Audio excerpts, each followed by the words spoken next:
다 함께 기도하고 찬양하는 시간 갖겠습니다.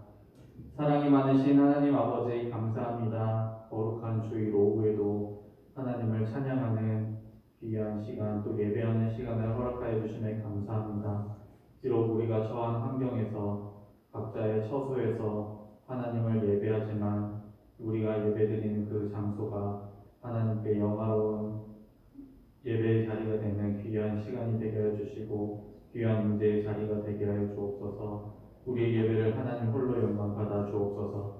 모든 것에 감사드리며 예수님의 이름으로 기도하옵나이다. 아멘. 찬송가 250장 찬양하겠습니다. 찬송가 250장 구주의 십자가 고열로 우리 박수치며 찬양합니다.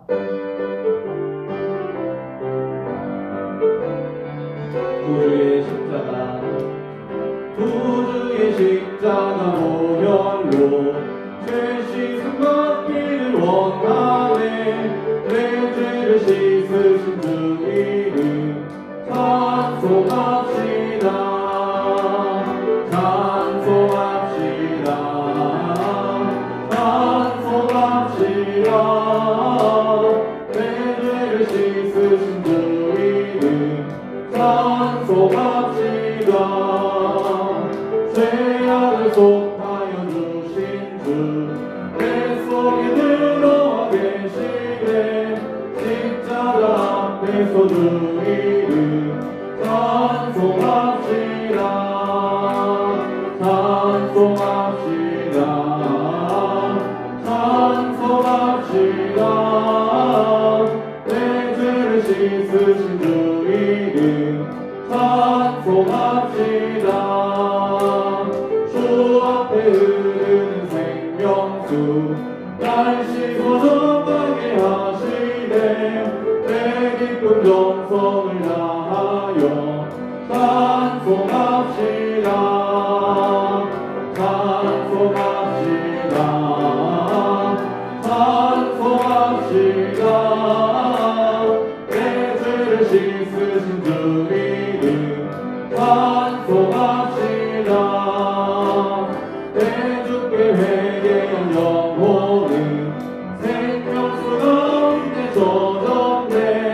뜨겁고 순정한 주 이름 찬송합시다. 찬송합시다. 찬송합시다. 내 죄를 씻으신 주 이름 찬송합시다. 아멘. 찬송가 315장 찬양하겠습니다. 찬송가 315장입니다.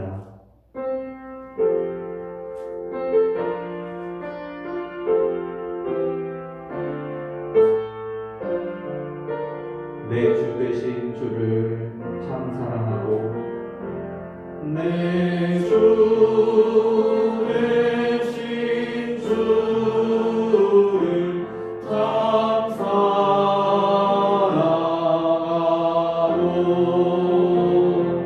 곧 그에게 죄를 하고 합니다.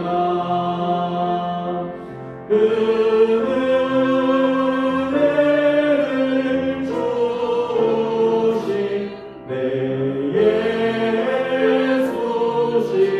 예수시니 이전보다 더욱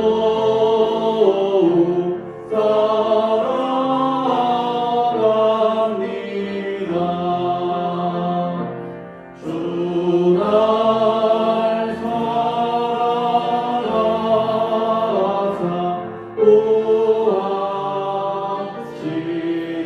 구하시려고 저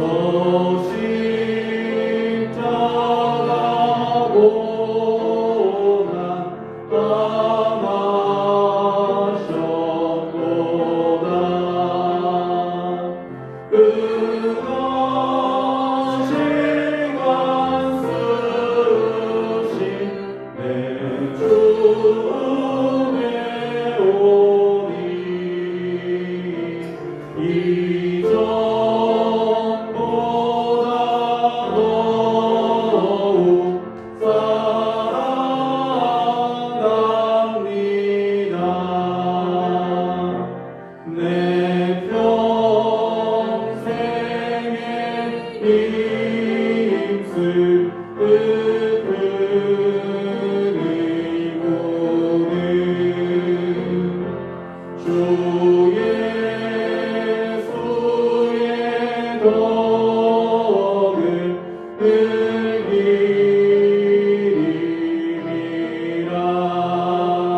내 할 말씀은 이전보다 더욱 사랑합니다. 그 영광의 나라 따르러 가서 그 풍성한 은혜를 감사하리.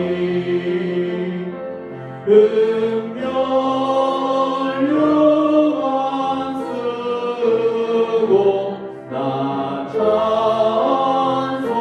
찬송할 말 이전보다 더욱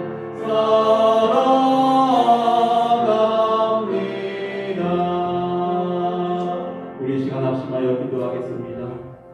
온전히 하나님만을 사랑하고 온전히 주님만을 위하여 살아가는 우리 모두가 되게 하여 주옵소서.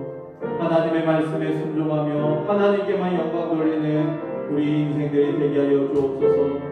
우리를 말씀으로 다스려 주시옵소서. 말씀 전하시는 권유한 목사님에게 성령의 충만함을 더하여 주시고 우리 모두는 그 말씀을 듣고 아멘으로 믿고 순종하며 승리하게 하여 주옵소서. 이 시간 묵상으로 조용히 기도하겠습니다. 사랑이 많으신 하나님 아버지 감사합니다. 하나님 아버지 우리 주님께서 인도하여 주시며 감사합니다.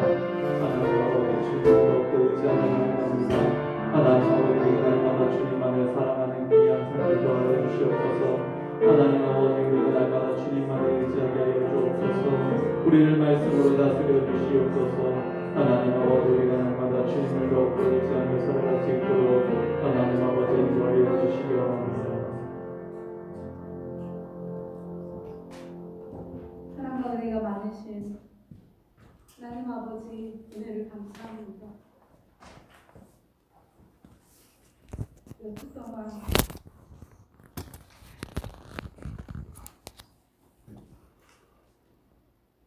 이 저는 사모함을 우리는 처소에서 예배드리고 있습니다. 오늘도 이 시간 각자의 처소에서 예배합니다. 우리가 그동안 하나님이 주신 은혜와 사랑, 그 크고 놀라운 하나님의 크고 놀라운 사랑을 깨닫지 못하고 일상으로 습관적으로 그렇게 예배드렸습니다. 코로나로 인해서 전 세계가 우리나라가 이곳이 힘들고 어렵고 환난 가운데 고통스러운 가운데 있습니다. 이 또한 주님이 인도하신 따라 주님이 행하심에 따라 무사히 잘 넘어가리라고 믿습니다. 우리의 미래가 우리의 장래가 하나님 안에 더욱더 온전하고 바로서게 하심을 기대하고 소망합니다.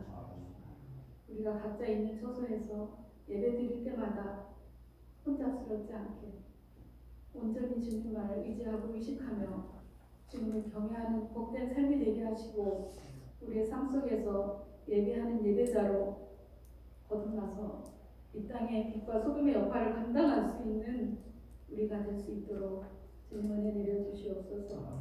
이 시간 또 목사님 말씀 전하십니다. 이 말씀 통해서 우리가 주님의 또 귀한 말씀을 가지고 세상을 살아갈 때에 승리할 수 있는 귀하고 복된 말씀이 되도록 인도하시고 또 목사님 위에 성령 충만케 하셔서 또 이 어려운 시국에 여러 가지 일들을 해야 할 텐데 주님 인도하신 따라 감당하고 사명 감당하며 부족함이 없도록 지켜주시옵소서. 또 목사님, 소목사님들, 우리 또 권사님들, 장로님들, 우리 귀한 성도님들 가정을 지켜주시고 복되게 하셔서 남은 시간 코로나로 인하여 쓰러지고 넘어지는 일이 없도록 주님 은혜 가운데 바로 설 수 있도록 지켜주시옵기를 간절히 원합니다. 우리가 이 시간이 지나서 만나는 그 시간을 기대하고 소망하며 주 안에서 거듭나서 기쁘고 늘 감사하며 평강을 누리는 삶이 될 수 있도록 지켜주시옵소서. 모든 말씀 예수님의 이름으로 간절히 기도합니다.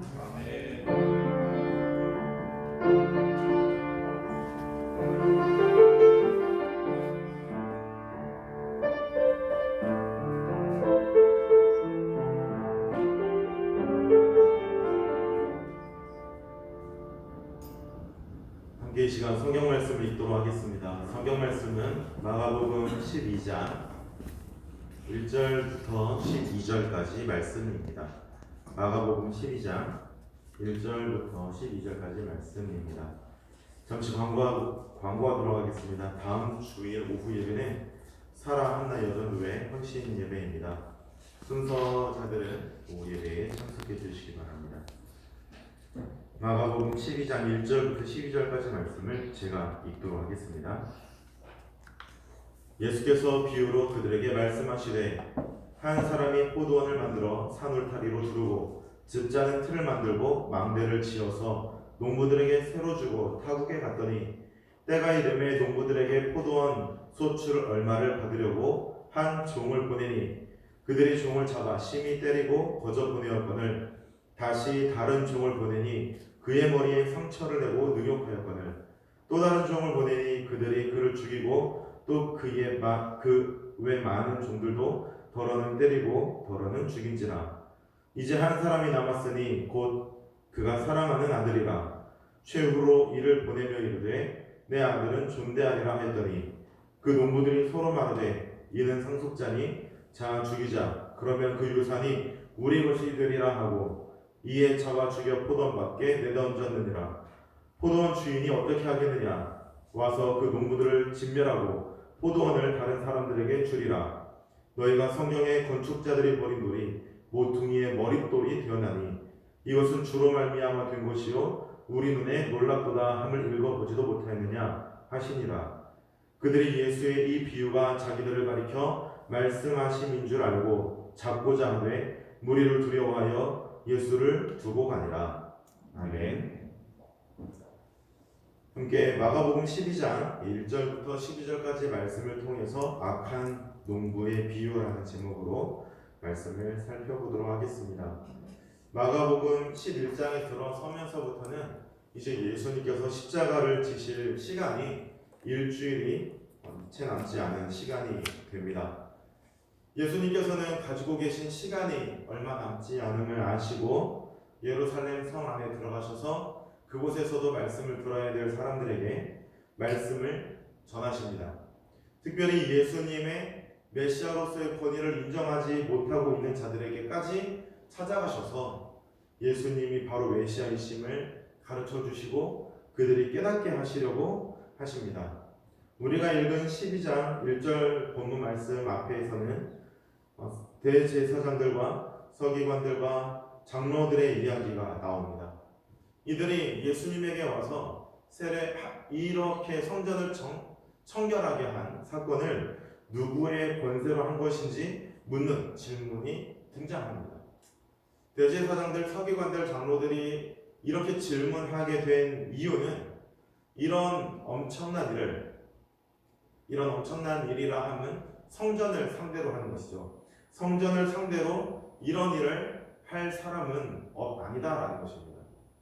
성전을 상대로 감히 개인이 이런 무모한 도전을 벌일 리가 없다라는 것이죠. 이 당시에 사람들에게 있어서 성전이라고 하는 것은 이미 하나의 커다란 권력이었습니다. 대제사장들, 서기관들, 장로들도 이 당시에 가지고 있는 지위가 따로 있었지만 이 당시에 유대인들이 살아가도록 구심점을 만들어주는 것이 성전이었는데 그 성전 안에서 행패를 부린 것으로 이 사람들은 지금 말을 하고 있는 것입니다.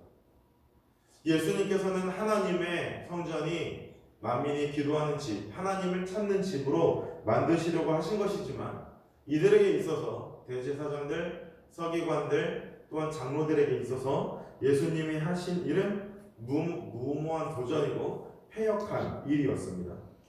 그래서 이 사람들은 예수님을 향하여 누가 그 권세를 준 것인지 배후를 밝혀내려고 한 질문이 누구의 권세로 이런 일을 했느냐라는 것이었습니다. 그래서 그 권세를 준 배후를 찾아내서 자신들이 그 배후를 없애면 다시 자신들의 권위와 잃어버린 돈을 되찾을 수 있다고 생각을 한 것입니다. 하지만 예수님께서 이들에게 원하셨던 것은 돈도 아니었고 성전의 권위 회복도 아니었습니다.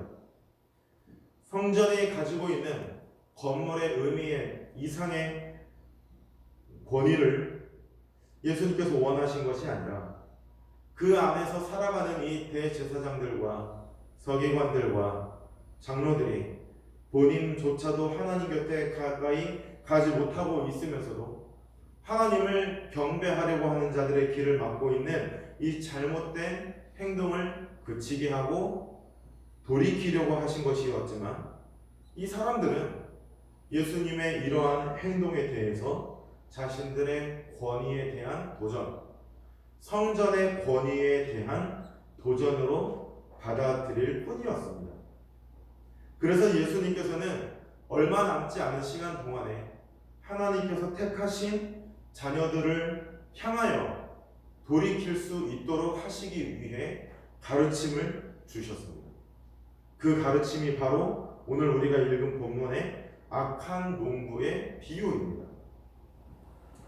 때로는 이 본문을 보면서 대제사장들과 서기관들과 장로들이 메시아이신 예수님을 대적하였다라는 근거를 대면서 유대인들은 그래서 공격받아도 당연하다라는 논리로 사용했었습니다. 하지만 그렇게 보게 되면 이 세상의 모든 죄인은 유대인뿐입니다. 이 세상의 그 어떤 죄인도 유대인 외에는 모두가 의인이 될 수밖에 없는 구조를 가지고 있습니다. 이 안에 등장하는 사람들이 유대인이기 때문이죠. 그리고 또 반대로 십자가의 보혈의 은혜로 죄로부터 구속을 받아 건짐을 받고 하나님의 백성으로서 의롭게 살아갈 수 있는 대상 또한 유대인뿐입니다. 죄인임을 고백하고 깨닫는 자들, 그들이 바로 하나님의 은혜를 받는 자들이기 때문이죠. 그래서 이 본문을 두고서 유대인들은 나쁜 사람이다, 벌을 받아 마땅하다, 어떤 특정 집단을 향해서 그들은 이런 고난을 당해도 된다라고 말하는 논리로, 근거로 이 본문이 사용되는 것은 매우 잘못되었습니다. 이 본문의 말씀은 어떤 특정 집단이 잘못했다라는 것을 말씀하시려고 하신 것이 아니라 그들을 향한 하나님의 사랑을 보여주시기 위해서입니다. 이 본문의 말씀을 다시 한번 우리가 살펴보면서 하나님이 이 사람들을 향하여 가지고 계시는 마음이 무엇인지 조금 더 자세히 깨닫고 또 하나님의 그 마음을 우리가 붙들고 함께 기도하는 시간이 되기를 바랍니다.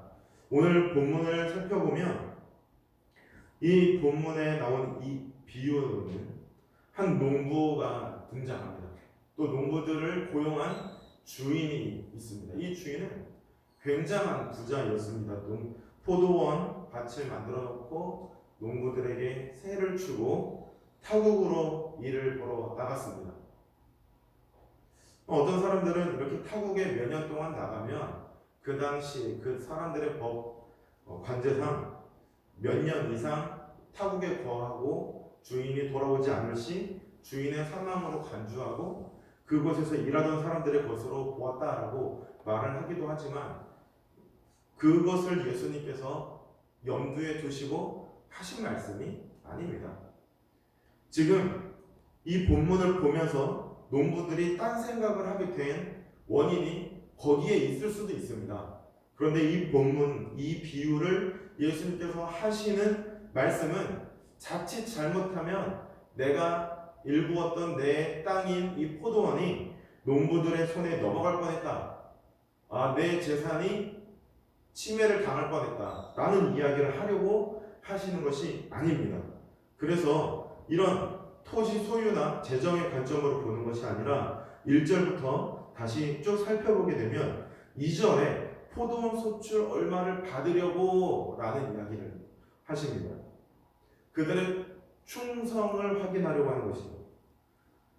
소출 얼마를 받는 것은 실제적으로 직접적으로 충성과 연결되지 않습니다. 그런데 예수님께서 하신 이 비유의 목적 자체는 돈이 아니라 일을 맡긴 자들에 대한 정당한 요구인 것이죠. 하나님께서 이 땅에서 하나님의 나라를 위한 일을 사명을 맡기시고 그들에게 요구하시는 것은 충성입니다. 그 일을 몇 배로 불렸는가가 아니라 그 일은 하나님께서 하시는 것이고 우리가 하나님께 드릴 것은 2배, 3배, 4배의 소출이 아니라 충성인 것이죠. 맡은 자에게 구할 것은 충성이라고 말씀하신 그 주님의 말씀을 우리가 생각해 보면 알 수 있는 것입니다. 그래서 이 주인은 한 종을 보내었는데 농부들이 이 종을 잡아 심히 때리고 그냥 돌려보냅니다. 아무것도 얻지 못하여서 다시 다른 종을 보냅니다. 그런데 이번에는 이 농부들이 이 종들, 주인의 종들의 머리에 상처를 했다라고 말합니다. 구약 성경에서 다윗 시대 때 다윗이 사신을 보내었는데 그 사신들의 머리가 반쯤 깎이고 턱 수염이 잘리고 옷이 엉덩이까지 찢겨진 채 추방당한 사건이 있었습니다. 그래서 그 사람들을 한 성에 머물러서 온전히 머리털이 다 자랄 때까지 기다렸다 돌아오라고 이야기합니다. 다윗이 그렇게 이야기한 이유는 머리털과 턱수염, 명예는 당시 근동 지역의 사람들의 생명이었기 때문입니다.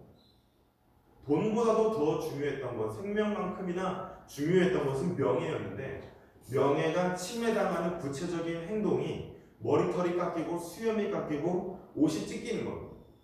그런데 오늘 본문에 보면 종들의 머리에 상처를 내고 능욕하였다.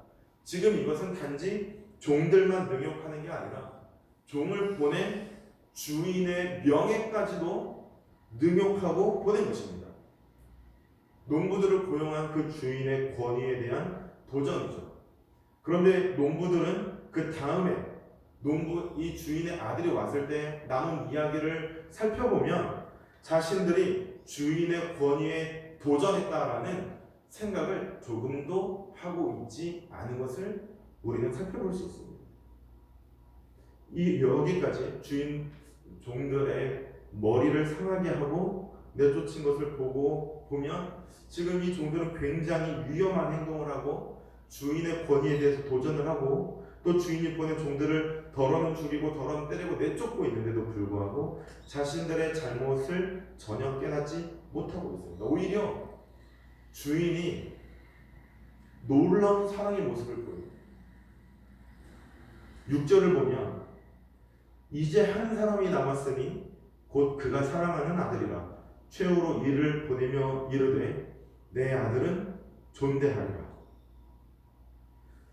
이 주인의 모습이 6절에 이르러서야 세상에서 포도원을 빌려준 주인, 땅 집을 빌려주는 주인이 아니라 하나님 아버지의 모습임을 깨달을 수 있게 됩니다.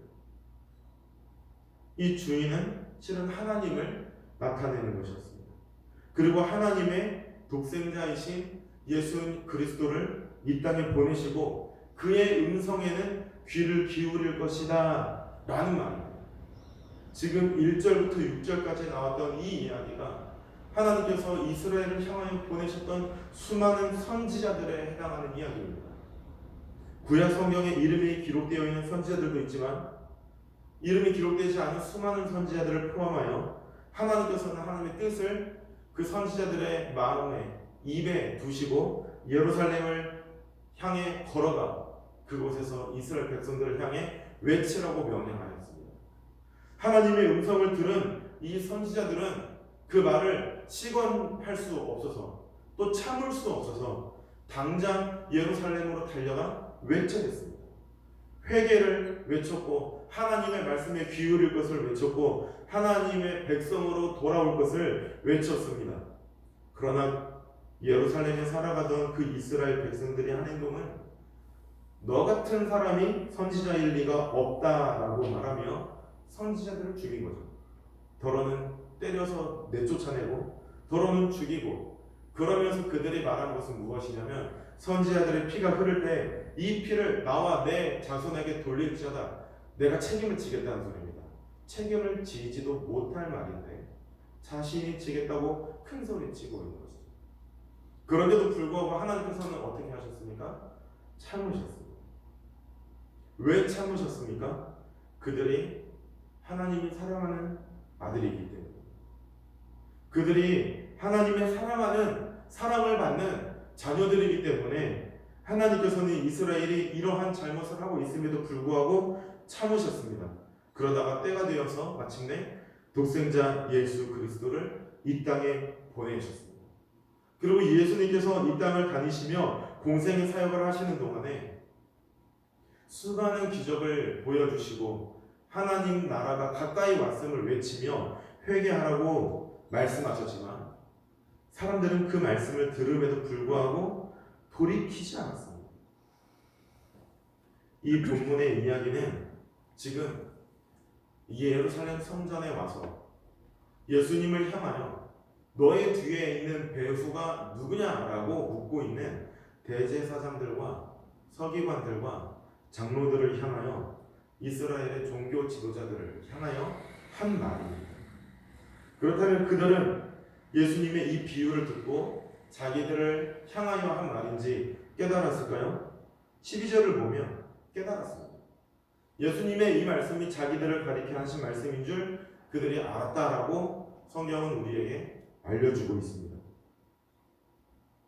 그런데 이 종교 지도자들은 조금도 예수님의 말씀에 귀를 기울이지 않습니다. 왜 예수님의 이러한 경고와 또 회개를 촉구하는 이 비유를 듣고 깨달았음에도 불구하고, 알았음에도 불구하고 회개하지 않는 것일까요? 그 이유는 예수님을 메시아로 인정하지 않기 때문입니다. 이 본문에서는 예수님이 메시아 되심을 인정하지 않는 것 때문에 대제사장들과 서기관들과 장로들로 나오지만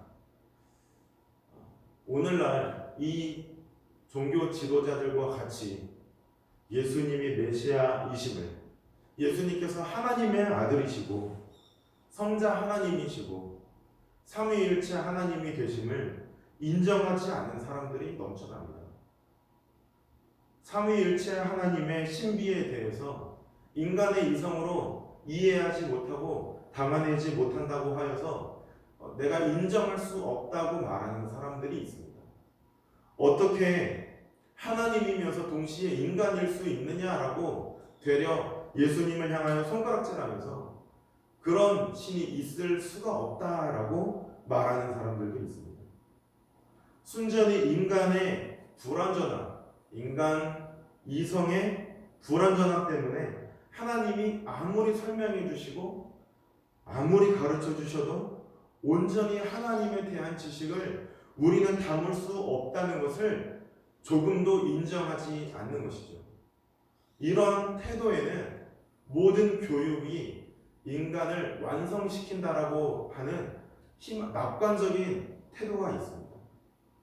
그러나 여러분, 주위에서 보셔서 아시겠지만 사람은 단 몇 마디의 말이나 한 번의 교육으로 인간의 행동과 습관과 관습이 바뀌지는 않습니다. 자신의 죄를 깨달았다고 하여도 얼마 지나지 않아 그 습관으로부터 완전히 자유롭지 못하게 된 사람들은 또다시 그 죄를 짓고 있는 모습을 보게 됩니다. 그러나 여기에서 큰 차이가 나게 됩니다. 내가 죄인임을 인정하고 내 죄로 인하여 나의 불완전함, 하나님의 은혜가 필요함을 고백하고 자복하는 자들에게는 하나님께서 은혜를 주십니다. 그래서 하나님의 은혜를 받은 하나님의 백성들은 은혜의 삶을 향하여 다시 일어날 수 있습니다. 예수님께서 십자가에서 피 흘려 죽으신 그 십자가의 보혈을 힘입어 다시 일어나 살아갈 수 있습니다. 하루를 살아가면서 여러 사람을 만나면서 인간의 불완전함, 나의 완전하지 않은 이 부패한 모습을 보면서 하나님 앞에서 울며 기도할 수밖에 없지만 그 기도를 통해서 하나님이 나를 다시 일으키시고 내게 은혜를 채워주시고 일으키신다는 이 사실을 통해서 하나님을 찬양하며 살아갈 수 있는 것입니다. 그러나 막연히 낙관적인 생각을 가지고 있는 사람들은 하나님이 실패했다라고 말합니다. 왜냐하면 인간은 교육을 통해서 반드시 완전해질 수 있기 때문이라고 생각하고 있는 것입니다. 그것이 이유입니다. 오히려 부족한 것이 있다면 하나님인 것이죠. 인간을 완전하지 못하게 만든 능력의 부족함, 인간을 완전하게 만들지 않는 하나님의 좁은 마음, 그것이 오히려 문제라고 하나님을 향하여 손가락질하고 있으면서도 자신이 지금 하나님을 향하여 손가락질하고 있음을 깨닫지 못하는 사람들이 바로 오늘 본문에 나오는 대제사장들과 서기관들과 장로들과 같은 삶의 태도인 것입니다. 그들은 예수님께서 지금 자신들을 향하여 외치시는 이 비유의 말씀을 듣고도 조금도 깨닫지 않고 돌이키지 않고 있습니다. 분명히 무슨 말인지 누구를 향하여 하시는 말씀인지는 알고 있지만 그들은 주님의 말씀을 듣고 결코 돌이키지 않고 있습니다. 그들은 예수님이 하나님의 아들이신지를 알지 못하고 있습니다. 그것 때문에 자신들의 비위를 거슬리게 만드는 이 젊은 청년을 잡으려고 합니다. 잡으려는 이유는 무엇입니까? 본때를 보여주려고 하는 것이죠. 잡아다가 혼을 내주려고 하는 것입니다. 감히 한 시대를 풍미하고 있는 하늘에 나는 새도 떨어뜨리는 권력 가지고 있는 성전의 지도자들을 향하여 이런 겁없이 내던지는 도전을 두고서 이 사람들은 가만히 넘어가려고 하지 않았습니다. 그러나 이 사람들은 오히려 자신들의 눈앞에서 있는 하나님을 보고 있음에도 불구하고 그 하나님을 두려워하지 않고 오히려 무엇을 두려워합니까? 성전 안에 있는 이 예수님을 따르는 무리들을 두려워하고 있습니다. 주님에 대해서 깨닫지 못하게 되면 자신이 하나님을 두려워하지 않는 게 아니라 자신이 하나님을 두려워하지 않고 오히려 세상을 두려워하며 하나님을 사랑하는 것이 아니라 인기를 따라가고 있다는 사실을 끝까지 인정하지 못하는 것이죠. 그러면서도 옳은 이야기, 바른 이야기를 해주고 있는 예수님을 잡아서 혼내주려고 하는 이 사람들의 모습을, 종교 지도자들의 모습을 오늘 우리는 보게 됩니다. 예수님께서 이 악한 농부의 비유를 하시면서 그들에게 기대하신 것은 심판을 선포하시면서 동시에 이 두려운 심판을 통해서 깨닫고 돌이키기를 원하시는 것이었습니다. 이 종교 지도자들이 예수님의 말씀을 듣고 깨닫고 두려워하는 마음으로 회개하여 하나님의 말씀에 귀를 기울이고 또 그들만큼 하나님의 말씀에 대해서 훈련받고 연단받은 사람이 없으니 바르게 깨달았다면 이제 사람들을 향해 하나님의 말씀을 가르치고 그들이 하나님의 말씀대로 살아갈 수 있도록 권유하며 또한 독려하는 일을 제사장으로서의 일, 서기관으로서의 일, 장로로서의 일을 감당하기를 바라신 것이지만 그들은 자신의 안위가 가장 중요했던 것입니다. 하나님의 말씀을 깨닫지 못하고 자신의 눈앞에 있는 메시아를 보고 있음에도 불구하고 깨닫지 못하여도 내가 누리고 있는 이 안위가 사라져서는 안 되는 것입니다. 이 안락함을 뺏어가려는 것이 설령 하나님이어도 그들은 용서할 수 없는 것이죠. 그래서 그들의 눈앞에 서 계시는 예수님을 보고서도 그들은 깨닫지 못하고 예수님이 들려주시는 이 비유를 들었음에도 불구하고, 그리고 자신들을 향해 하시는 말씀인지 알았음에도 불구하고 그들의 속으로부터 끓어오르는 이 분노를 참지 못하고 하나님의 말씀에 귀를 기울이지 않는 잘못된 행동을 우리가 보게 된 것입니다. 하나님의 말씀을 들을 때에 심판의 말씀을 듣게 된다면 그 심판을 통해서 먼저는 두려워하시길 바랍니다. 두려워하는 것은 자연스러운 반응입니다. 왜냐하면 하나님의 심판의 선고이기 때문이죠. 그러나 여러분, 마냥 두려워하실 필요는 없습니다. 정말로 하나님께서 심판하기만을 원하셨다면 말씀하실 필요가 없습니다. 심판을 그냥 하시면 됩니다. 하나님께서 이미 심판을 하신 사단의 모습을 보시면 알 수 있습니다. 하나님께서 사단에게 회개의 기회를 계속해서 주고 계신가요? 그렇지 않습니다. 그는 이미 심판받았고 그는 이미 무적행에 떨어졌습니다. 최후의 날, 최후의 심판 때에 그 심판이 하나님이 이미 사단에게 내린 심판이 온전히 이루어질 것입니다. 그러나 우리는 하나님의 자녀들입니다. 하나님께서는 우리를 결코 포기하지 않으십니다. 우리를 향하여 하나님의 사랑을 계속해서 부어주시고 하나님의 음성을 들려주십니다. 우리가 만약 하나님의 말씀을 듣고 깨닫는 것이 있다면 우리의 심령을 아프게 하는 것이지만 동시에 우리의 심령이 하나님의 말씀을 듣고 다시 살아나기를 원하시는 것이 하나님의 마음입니다. 대학생 때 수련회를 간 적이 있었는데 날씨가 너무 더웠습니다. 근데 그때 제가 입었던 옷이 잘못된 옷이었는지 통풍이 제대로 되지 않는 옷이었어요. 그래서 등에 종기 같은 게 났었습니다. 굉장히 아프더라고요.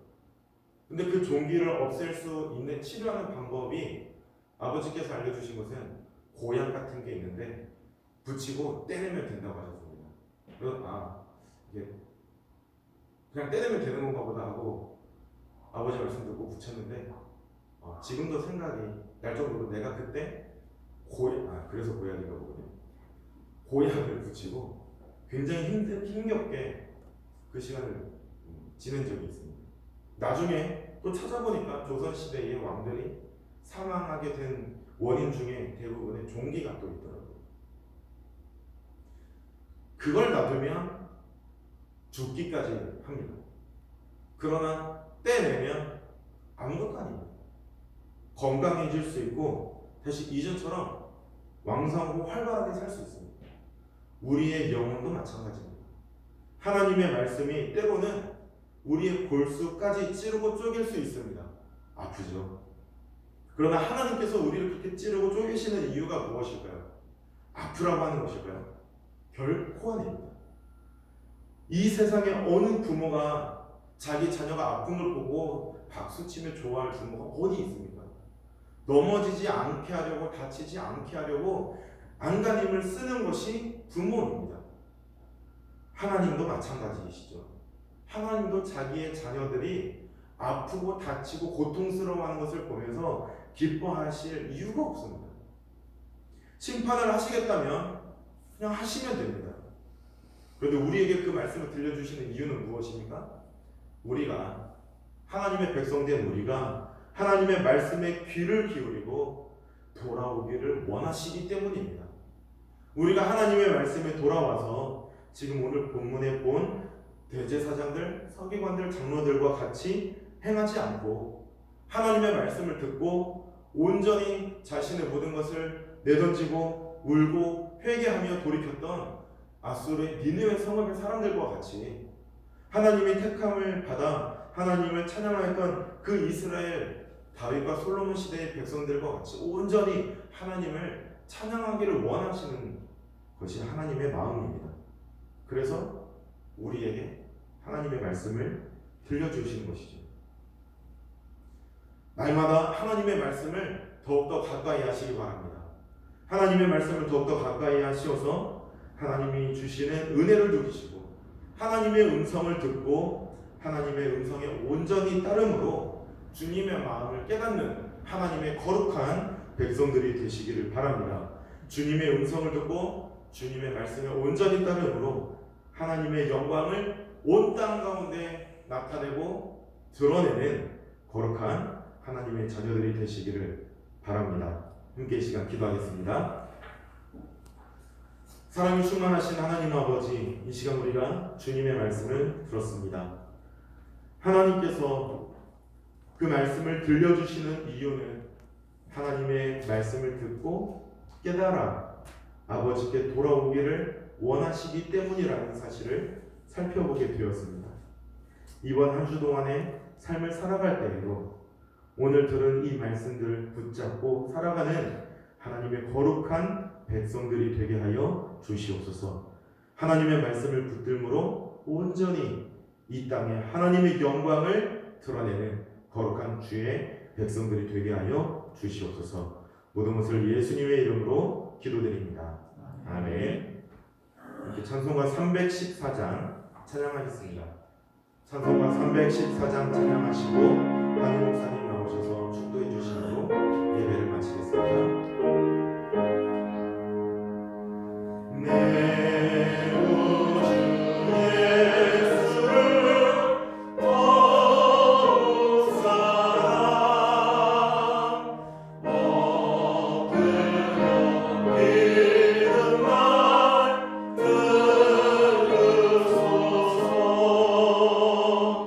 내 진정 소원이 내 구주 예수를 더욱 사랑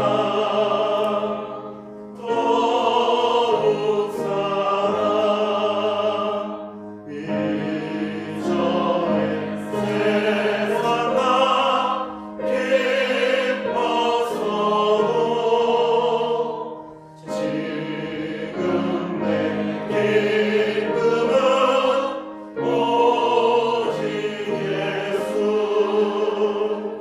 다만 내 믿음만 내 구주 예수를 더욱 사랑 더욱 사랑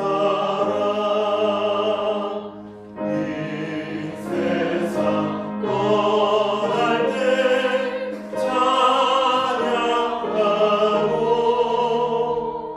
숨길 때 하는 말 이루어질세.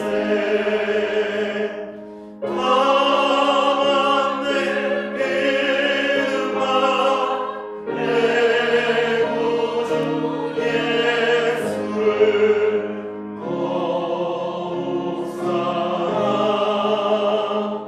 더욱 사랑. 아멘.